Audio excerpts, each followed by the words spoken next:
Back in 2005, I began working on a film about the economic crisis. I felt like that's a way to bring people together because we share so much economic pain, so much debt, so much uncertainty. When I say we, I mean virtually everyone in the United States.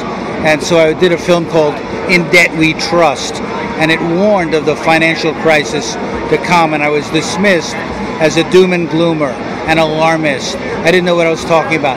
Then when the market melted down, I suddenly was a genius. You know, I was sort of, how did you know? And I began continuing to work on it and investigating. I'm a journalist, I investigate things, and what was behind all this? And most of the explanation I found was simplistic. It's greed, it's, you know, and when I saw that it's crime, that there are financial crimes, major financial crimes that underlie all of this, massive fraud in the housing market, massive deception on every level. And that's what I've done my new film about. This is Plunder, the crime of our time. And I try to make the case for that.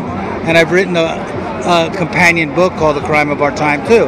Now, in all of this work, back to 2005, in my blogs, in my articles on all kinds of websites, I was saying, look, it's time for the American people to take this issue more seriously. And, you know, I had a lot of resistance from the left as well, you know, with this sort of economic justice narrative that I was calling for. And now, clearly, I've been sort of pushed aside. It's happening without me, but it's exciting, and I want to be part of it. Right now I'm writing for Al Jazeera, Huffington Post, my own blog, many other blogs, trying to talk about what's happening here and raise deeper questions, if I can, about it, and that's what I've been doing. And, you know, it's very exciting. What's interesting is this really is multi-generational. This really is international. There are people here from many different countries. This really is multi-gender. You know, this really is a mix, a snapshot of the American people.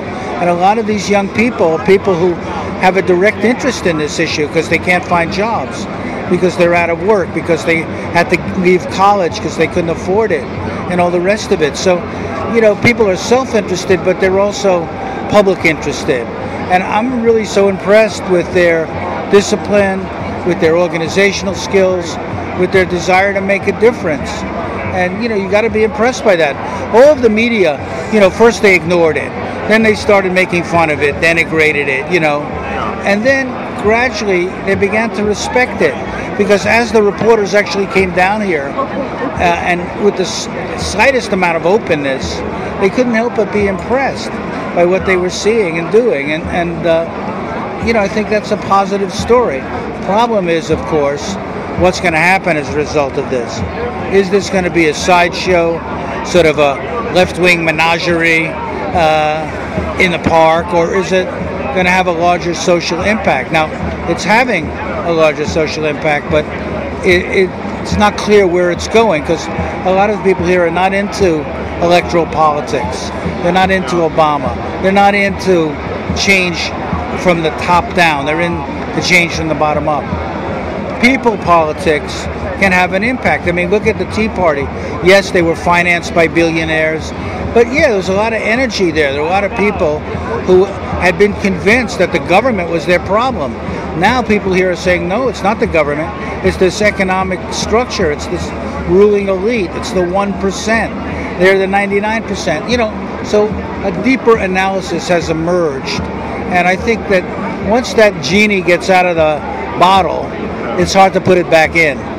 I think the genius of this particular movement is that they've come here, and it's not a one-time demonstration. It's they're here. They've been here for 3 weeks, and they don't appear to be going away. Well, it's identifying with a community, with a struggle, with a process. That's different from just taking a political position or mouthing a slogan. And I think that's what's exciting, is that people feel involved. This is their thing in some way, no matter who they are. And that's the basis of real commitment. And I think there's a lot of pride here, what they've created and what they're going to continue to create. So I'm psyched by it, you know. Look, people walking around, you know, you guys are doing great. They're clapping. I mean, they're exhilarated by it because, you know, they realize that this is something unique that we've all been waiting for in a way. Some expression of the populist will. And, you know, it could be crushed. It could be destroyed violently. It could be beaten down. It still may be. We don't know. But right now it's having an impact. And I think it's that's exciting. Okay. Okay. Thank you, Dave.